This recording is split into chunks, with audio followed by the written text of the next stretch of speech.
Naitwa Humphrey Chilewa, natoka shirika la Recoda ambao ni Research Community and Organization Development Associate, makao makuu hapa Arusha, na mimi nafanya kazi kama program leader. Nitaelezea kuhusu mbolea ya mboji. Mbolea ya mboji ni mbolea mojawapo ambao ni rafiki kwa mazingira, kwani haiharibu mazingira kwa sababu inatokana na mchakato wa kibiolojia. Na unakuta hapo ni kwa jamii zile ambazo hawafugi sana mifugo, wakapata mbolea hii, mbolea ambayo inatokana na mifugo. Kwa hiyo na maana unatumia masalia ya majani. Kwa hiyo kama hauna mifugo, ukapata kinyesi cha ng'ombe kutengeneza samadi, au ukapata huna kuku wa kutosha kwa ajili ya kutengeneza mbolea kutokana na kuku au mbuzi, unaweza kutumia majani ambayo yatakuwa ni rafiki pia ukatumia katika shamba lako. Kwa mchakato wake unakuwa ni kuchanganya haya masalia ya majani. Unaweza ukachimba shimo au ukaijengea kwa juu. Kinachofanyika, unachukua ile majani makavu. Kwa mfano majani jamii ya mabua ya mahindi au manyasi yakiwa yamekauka, unakuja unaweka ile layer, tabaka lile kwa chini, alafu katika kutengeneza ile tabaka unachanganya pia na majani mabichi ambao ni jamii ya mikunde.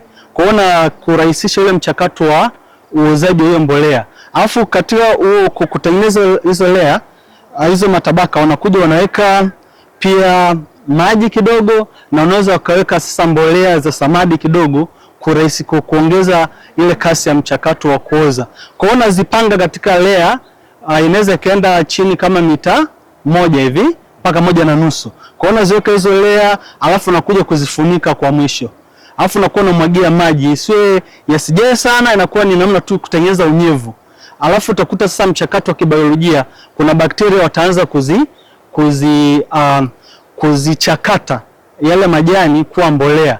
Kwa hiyo kwa virutubisho ambavyo vizuri kwa ajili ya mashambani. Kwa hiyo mchakato unapoendelea kuoza, inafika labda baada ya wiki 2 unakuja kugeuza.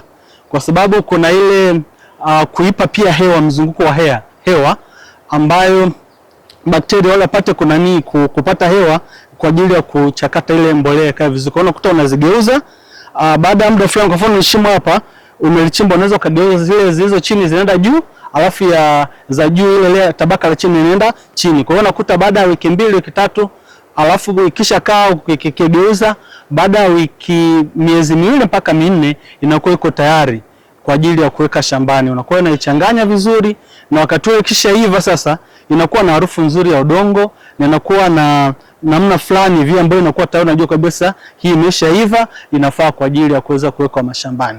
Huo ndio mchakato mzima ambao unafanyika kuhusu mbolea ya mboji. Kwa nini tufanye mchakato wote huo kwa kuchukua mbolea tutaiweka shambani?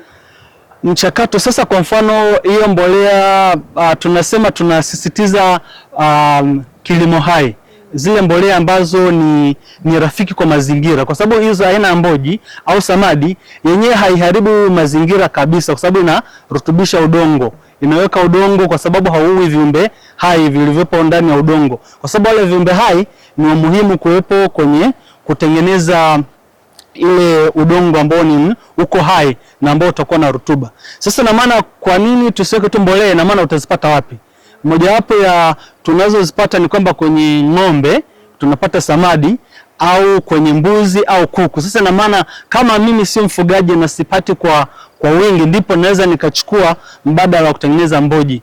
Kwa hiyo si kikwazo kwamba nisitumie mbolea ambazo ni rafiki kwa mazingira. Kwa hiyo inatengenezwa na majani aina yoyote yaliyo kwenye mazingira? Kabisa, majani. Sasa kuna majani aina ya miti fulani inakuwa sio mizuri kwa ajili ya kuoza. Kwa mfano mkaratusi, ile jani lake aliozi, lakini majani yote ambayo yale yanaweza yakaoza, unaweza ukayatumia kwa ajili ya kutengeneza mboji. Lakini hivyo sema kwamba makundi makubwa ni kama nyasi. Zile nyasi zikisha kauka zinakuwa na rangi ya kahawia, nasema ile. Kwa hiyo zile nyasi ziko zimekauka, na pia jamii ya mikunde yale majani, kwa sababu yana nitrogen ya kutosha. Kwa hiyo na maana ule mchakato na yale ya jamii ya manyasi yanakuwa na carbon ya kutosha. Kwa hiyo na maana ule mchanganyiko nitrogen na carbon inakuwa ni nzuri kwa ajili ya kuibakiza huko ardhini iweze kurutubisha mazao. Labda kwa maana ya recorder. Ndio. Hii mmekuwa mkifanya kwenye wakulima ambao mnakuwa nao au nyinyi kwa eneo lenu mnafanya hamna uhitaji huo? Tunafanya sisi kwa sababu tunatumia vikundi vya wakulima. Kwa hiyo katika kuwahamasisha waweze kuzalisha katika mbinu rafiki na mazingira. Kwa hiyo tunawafundisha kupitia mashamba darasa. Kwa hiyo tunawaelekeza, wanaweza kujifunza na hatimaye wanakuwa wataalamu wenyewe wanaweza kufanya katika mashamba yao.